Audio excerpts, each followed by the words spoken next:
Much. I want to thank all of our witnesses for their testimony, and now we'll have a few questions from the panel. General Wood, can you explain the significance of not mentioning the closure of JEFCOM and the QDR? I think the QDR, which looks broadly at strategic requirements and then the resourcing and programs that back it, probably doesn't make its way down to the specifics of a command. It looks primarily at functions and priorities, and perhaps I would simply suggest that it was not in the scope of the work or the terms of reference of the particular study to take it to that level of detail. But they mention in the QDR the significance of jointness. Oh, without question. And I think jointness is a recognized strength of the department. It's a recognized strength of our military. And perhaps assumptions were made about the continuity and progress that we had made and would continue to make in that area. If such progress has been made, we heard yesterday a suggestion that the decision to disestablish JEFCOM was unanimous, that there were no countervailing arguments. Is that credible? As not part of that analysis, it's hard to say, but I would suggest that it was likely a course of action, and all courses of action that are considered in this sort of analysis have pros and cons. So whether it was a statement of disapproval or it was a summation of negative points versus positive points, I would imagine that there was a pro and con described with regard to the decision. So I do think likely they were measuring cost and benefits as they made this decision. If you were to ask the individual services what they thought of it, what would their individual reaction be to the idea of being able to keep all their funds to themselves and not have to share it with jointness? I think my answer would be hypothetical. I can't really describe what each position of the services would be. Well, I mean, how could you, if the explanation was that everyone they talked to supported the closure, could you explain how that could be? I can offer only a personal opinion. Okay. I think we have a natural tension, a constructive tension, in fact, between what services are required to accomplish under their Title X responsibilities, and quite frankly, the responsibilities directed to the department through Goldwater-Nichols to the combatant commanders. So there's a natural tension between what the services provide as trained and ready forces, and I would say a constructive tension, to what the combatant commanders require on a routine basis. So that tension simply causes people to come down in different positions as it relates to either a zero-sum outcome of providing service or capabilities to the joint force, or those who think it's a synergistic outcome, where it's multiplicative in outcome as opposed to additive. And so it just really depends on where you sit, tells where you stand in that area. I think there's a broad and general, and I certainly agree with the department's point, that the appreciation of what joint can provide for our forces and the jointness of our forces has proceeded to a point today where it has daily validated itself in the combat and the operations that we see. That's today. Tomorrow is another day, and the threat continues to change, and it's important, as I mentioned in my remarks, that we take a look at integrated action as opposed to the idea of simply claiming we are joint.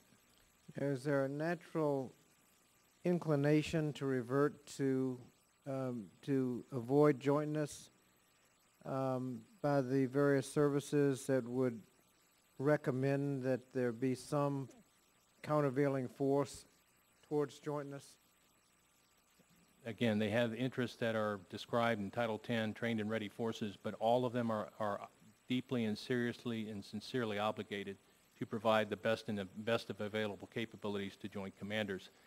It is a natural start of analysis in all of these decisions as to what are the impacts on the specific service to execute or provide capabilities as they do and do willingly. In many, many cases, there is no problem and no tension, but there is a constructive tension overall that in JEFCOM's case, we constantly helped and worked and tried to integrate solutions that were beneficial to the whole, in this case specifically to the combatant commanders. Stovepiping does occur, but we're well past that point, I think, of days past. But it is perhaps a natural line of drift. It drifts back to an idea of service-specific solutions.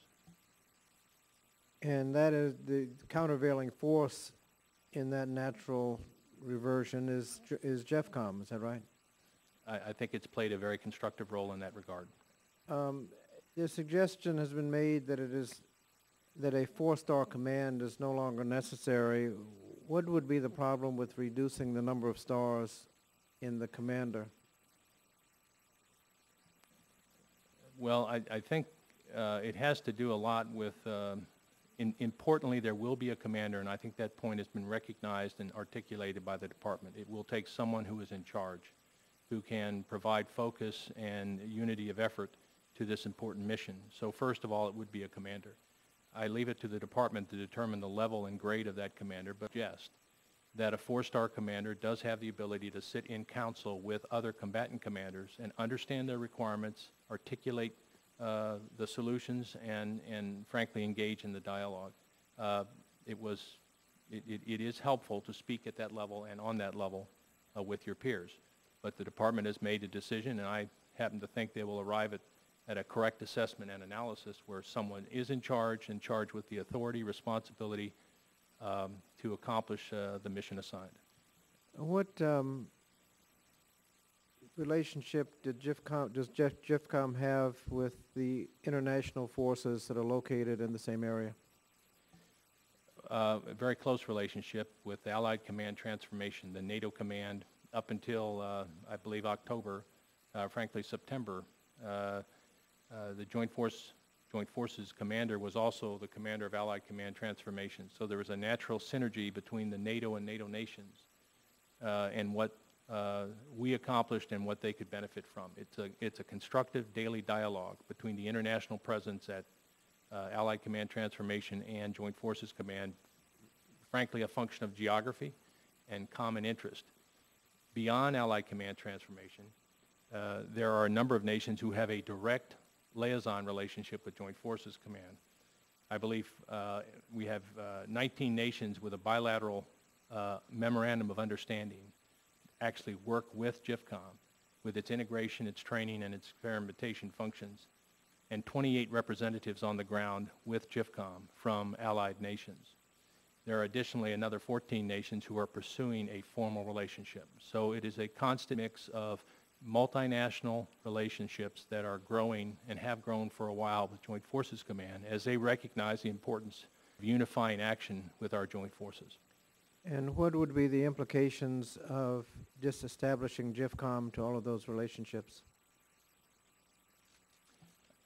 I think those relationships would be continued, but with a different arrangement as determined and described probably by General Odierno. I think the relationships are important enough, and multinational relationships in particular for our coalition operations are so critical that that will likely be an aspect of whatever solution they arrive with.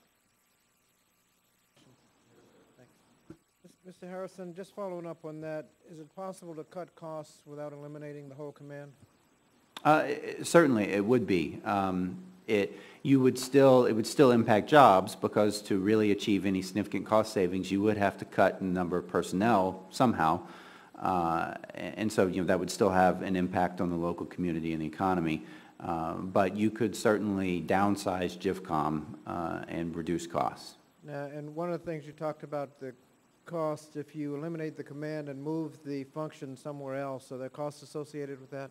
Absolutely. There would be a one-time upfront cost, from just the movement of people and resources, but then there are the ongoing cost of the personnel wherever you have them. And you also have to consider, and I have not looked at this to know if this is significant, but the different cost of labor given different geographical areas. And so if you're moving them, you could actually increase or decrease your cost just because of the cost of labor in the different markets. So if you closed JEFCOM and moved all the functions somewhere else, you might end up spending more money and not saving anything at all.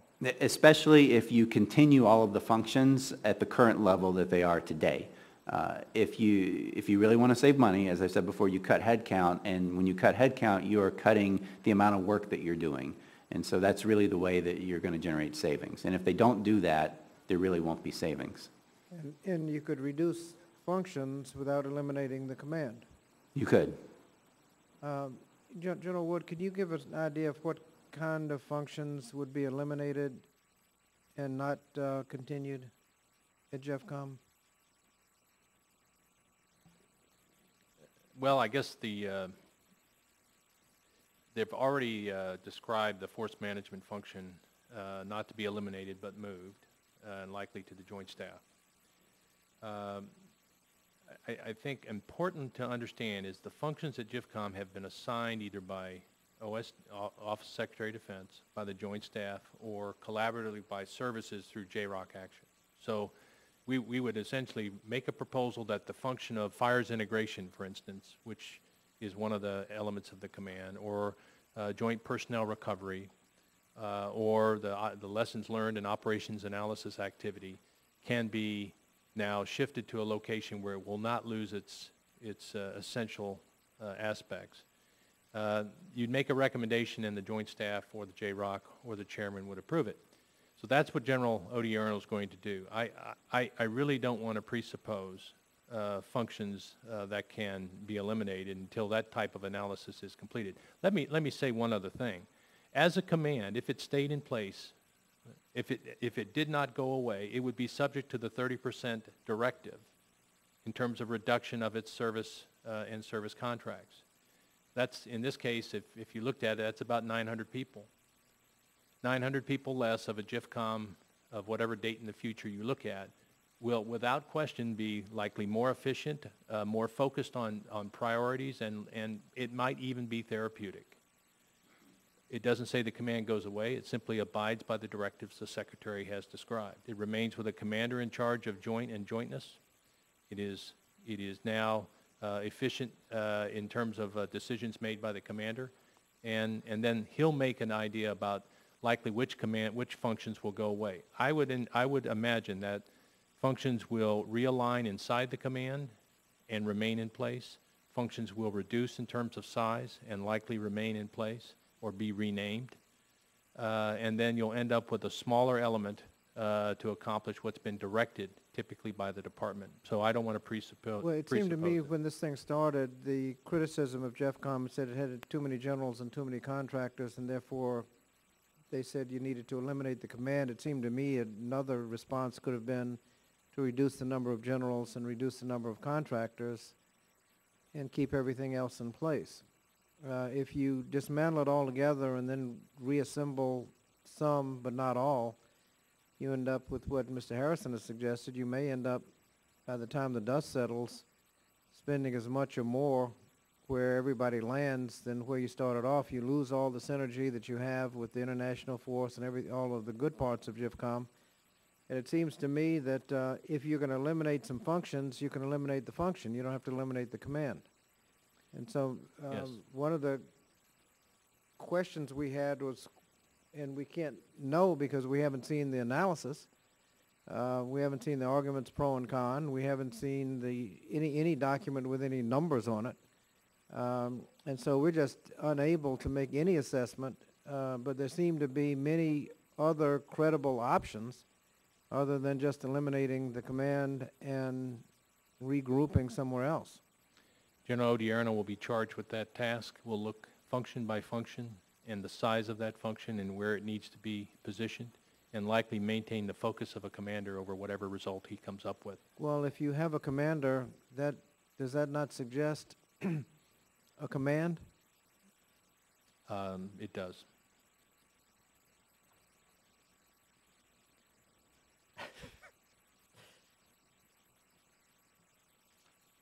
Thank you.